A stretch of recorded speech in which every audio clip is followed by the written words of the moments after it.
ഇതിപ്പോ ഇവിടെ ഇത്രയും മുരിങ്ങക്കായ നാടനാ? പതുക്കെ ചോദിക്കുക, അപ്പുറത്തെ വീട്ടിലെ ആൾക്കാർ കേൾക്കുന്നു. ഒരു ചെറിയ കാറ്റും മഴയും വന്നോളൂ കേട്ടോ.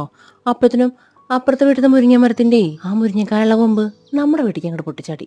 അതൊന്നും ഇപ്പൊ ഒരു 5-6 മുരിങ്ങക്കായ എടുത്തിട്ടേ ഇച്ചിരി പരിപ്പ് ഇട്ടിട്ട് ഒരു കറി അങ്ങോട്ട് വെച്ചാ അത്ര വലിയ തെറ്റാണോ? ആണോ? പരിപ്പ്, സവോള, തക്കാളി, പച്ചമുളക്, ഉപ്പ്, മഞ്ഞപ്പൊടി, ഒറ്റ വിസില് കുക്കറിലിട്ടാ. അത് വെന്ത ശേഷം മുരിങ്ങക്കായി, മുളക് പൊടി, ഉപ്പും.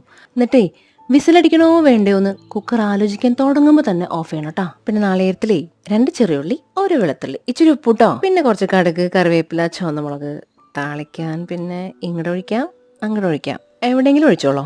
ഇതുപോലത്തെ കറിയൊക്കെ വെക്കാനേ മൺചട്ടി തന്നെ കേട്ടോ ബെസ്റ്റ്. നോക്കി കാണുമ്പോ തന്നെ എന്താ ഒരു ഭംഗി. ഓഫ്. ഇതിന്റെ കൂടെ മീൻ പൊരിച്ചതാട്ടോ നല്ലത്. ഒരു വാലിന്റെ കഷ്ണം മതി. അതിപ്പോ പൊട്ടിച്ച് കഴിക്കണം എന്നൊന്നുമില്ല.